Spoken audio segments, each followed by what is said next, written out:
computer is picking up a strange signal. Here, sir, you better take a look at it.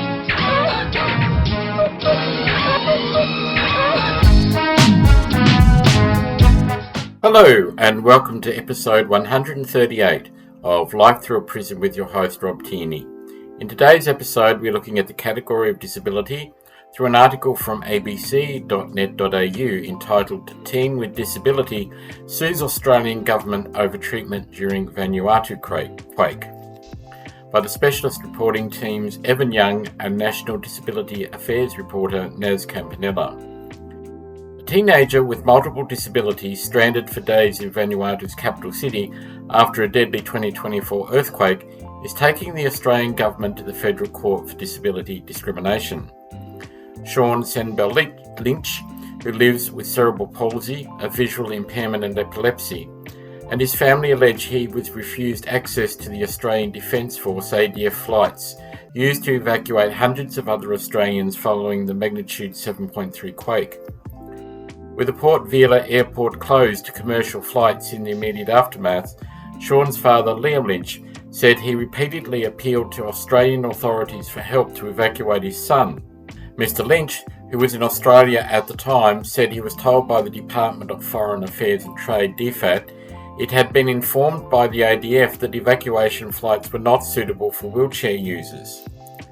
Sean uses a manual wheelchair to help with mobility, but can walk with assistance, and when he boards flights, he walks onto the plane himself and travels in a standard seat. Sean, now aged 15, said nobody at any point asked him or his family about his disabilities. All disabilities are different. Even though I might have a milder cerebral palsy, I might be able to do certain things that other people with disabilities mightn't be able to do. Sean returned home to Brisbane on a commercial flight when the Port Vila airport reopened 5 days after the earthquake struck. He said if he was not allowed on an evacuation flight, the government should have sought the use of an air ambulance or found another way to transport him out of the danger zone. That's their job, Sean said. Legal documents were filed by Sean's legal team from the Justice and Equity Centre, JEC, in the federal court last week, alleging disability discrimination occurred. The reason why I'm going to court is because I believe there has to be major reforms, Sean said. JEC Senior Solicitor Nicola Colagiri said Sean was unlawfully discriminated against on the basis of his disability. Sean was treated less favourably than people without disability when he was trying to access evacuation flights. He was left in Vanuatu for 4 days when almost 700 other Australians and residents were brought back home, she said. In our view, the Commonwealth Government did not properly assess whether adjustments could have been made in Sean's case to allow him to access to and travel on the defence evacuation flights. I felt guilt. Power outages immediately following the earthquake meant the daily hormone medication Sean takes to manage his growth was destroyed. His vision impairment made it difficult to understand what was happening, while the reflexes associated with his cerebral palsy meant the aftershocks left him in a heightened state of distress. Sean was in Vanuatu with his mother and sister visiting his grandmother, whose home was significantly damaged in the disaster. The earthquake caused structural damage to his grandmother's home, including a partial ceiling collapse, cracked walls and buckled floors. I felt frustration and anger, but also guilt that I had not been in Vanuatu. My sister, my mum and my grandma would have been able to evacuate without having those burdens of her and hurdles of me being there, Sean said. Mr. Lynch said he repeatedly sought clarification about who could travel on evacuation flights and why, but did not receive a clear response. I got a sense there was a bit of finger-pointing on DFAT's part, trying to imply that it was out of their control. The decisions were being made by the ADF, so as to who could or couldn't go on evacuation flights. I had no access to the ADF. All of my points of contact were with DFAT.